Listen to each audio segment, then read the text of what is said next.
But yeah, I think that can do it for the draft. Let's try to get into these. Yeah, we'll do a couple mailbag questions. Mailbag. This mailbag question comes from David, and he says, do you think the Chicago Bulls are going to fire Billy Donovan within the foreseeable future? And if so, who would likely replace him? Love the show. Prayer amen emoji. Heck yeah.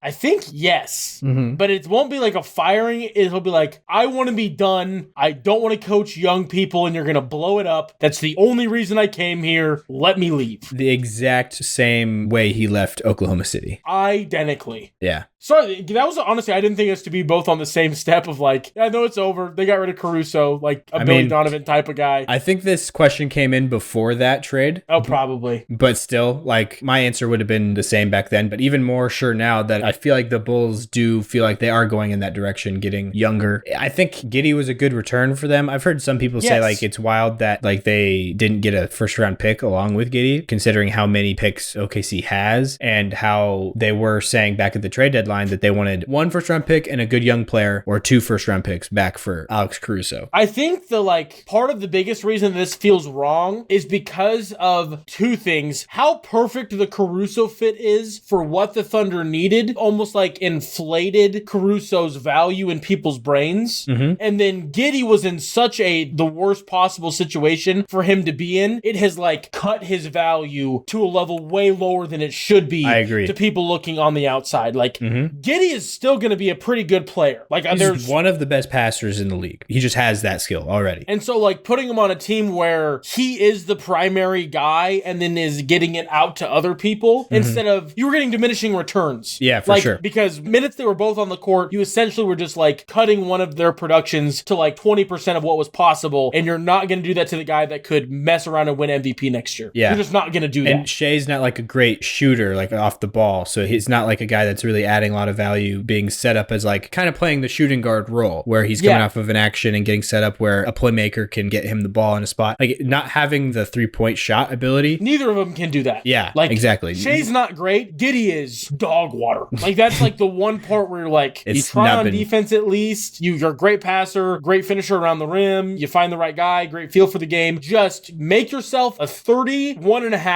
3-point shooter. Well, he's at that. Yeah, make it feel better. I think it's the open misses that get me. Yeah, it's not even like the fact that he makes. It's just ones where like a lot of the threes he took weren't like these contested Luka type of threes. It was like, I am open. This is almost shoot around. Let's get this 3 points and go play defense. And he would just miss those. Like when you shoot like mid 30% on those, you're like, come on. That's unfortunate. No, I agree. I do think he is slowly getting better with Chip England there in OKC. Like he's, the most legendary shooting coach of all time. So obviously being separated from that might be worrisome, but maybe he has the groundwork already set in stone, like that he can continue to work on that development himself or with whatever shooting coach they have there in Chicago. And if he doesn't need to shoot the threes all that often, it can get kind of hidden. And that's true.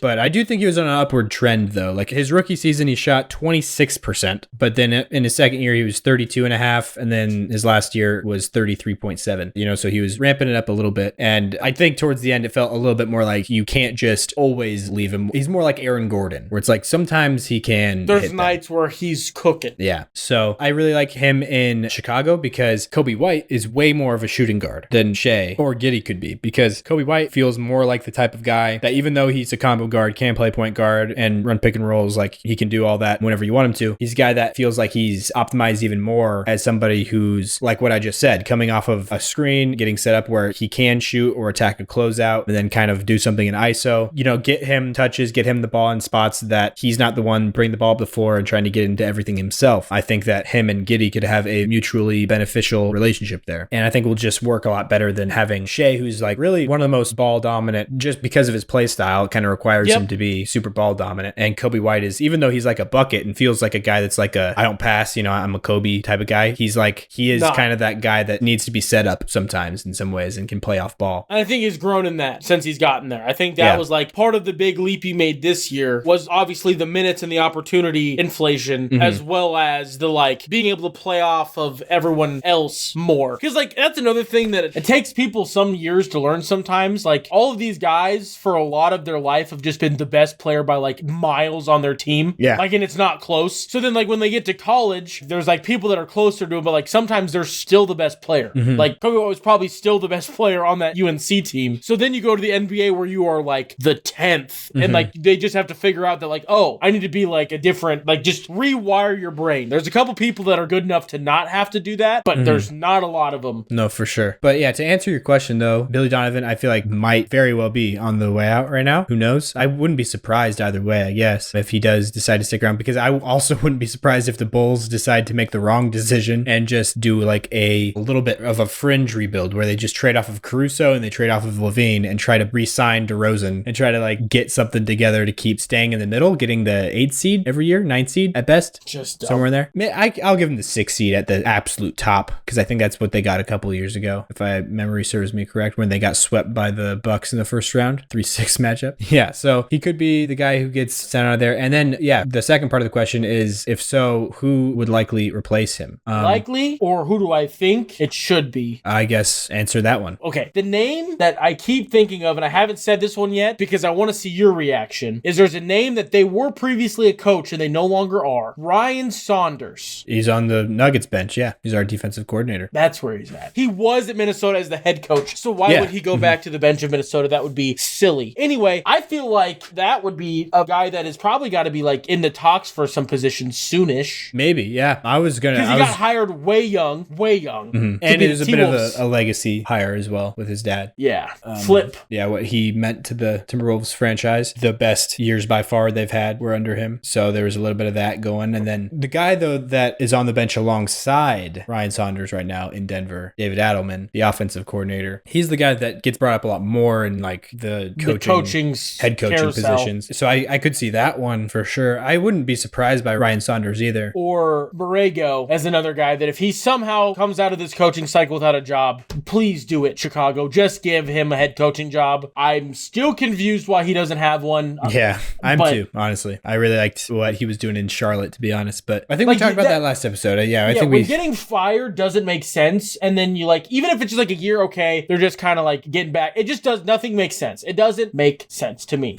So yeah, James Borrego would be a good one. Kenny Atkinson just got hired, it sounds like, in Cleveland. So he would be off of the list of guys. Bickerstaff going back into the list. Yeah, that's true. As a potential option. I don't think he's a bad coach either at all. You don't think he's the best coach, as I said? I don't think he's like the best, but I don't think he's bad. Yeah, I feel like I like Borrego the most there. Or if I want to be completely objective about it, either Borrego or David Adelman. But I really just don't want the Bulls to take, or anybody to take. But Adelman might be happy. But he's interviewing, so he's obviously very clearly not like, I'm content with what I'm doing. Yeah. Like there's a part of him that wants to like kind of take the next step. There's gotta be, or else you wouldn't apply at every job. Maybe he's just a bad interviewer. Well, I don't know. He hasn't. I think the Nuggets have, because they have to like allow teams to ask him basically. So like teams approach him, you know. So he's not like he's going out and like, hey, who wants to see my resume? No, yeah, but like then you could also be like, nah, I'm good. I don't want to do unless maybe you don't want to burn bridges. I don't know how the whole politics of that works in the background. I think there's some people that, I've heard of this before. I don't know how many people are like this in the NBA, but just in life in general, I've met people that they're like, yeah, I take any interview I'm offered, even if it's like a job I'm not interested in at all. I'll interview for it because it's like an experience that they get something from. I don't know why.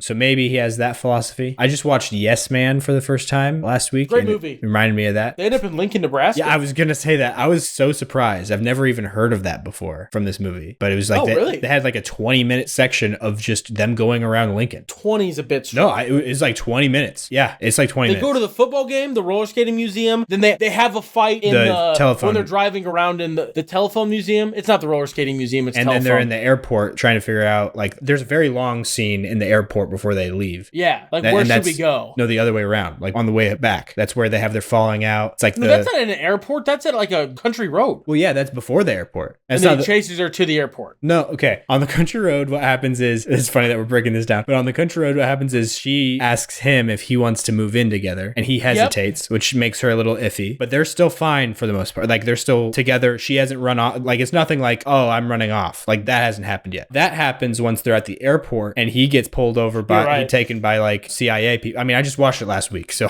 yeah. Yeah, and then he has to say yes to everything. Yeah, and she finds that out, and then she gets mad about that. Once they get to the airport, my brain doesn't consider, I get it's like, it's Omaha, whatever. No, it's Lincoln. It's Lincoln Airport, yeah. Is it actually Lincoln Airport? Yeah. I don't remember remember. Oh, that's crazy. It's just funny how much they went to Tyson. They went to the Tyson factory for a scene. That's where he faints. The scene that you were talking about with the barn in the background. Right when I saw that, I was like, I've seen that before. And I was trying to find out where it is. I think this will only make sense to people from Lincoln, but it's like 148th and Q-ish where that would be. It's like on a country road out by, it's like Walton, Nebraska, technically. So it's like straight east of Lincoln. I don't know if the barn's still there. That movie was recorded a hot minute ago, so maybe 2007, yeah. So the reason why we're talking about this is because you don't usually see Nebraska brought up in that prominent of a way on a major motion picture starring two heavyweights in Jim Carrey and Zooey Deschanel. It was a little bit before her ramp up, but Jim Carrey was definitely a big build ticket name. I can't believe you didn't know that Yes Man went to Lincoln. I didn't know that they went to Lincoln. I knew they were at a Nebraska game, so I guess I should have known that they went to Lincoln.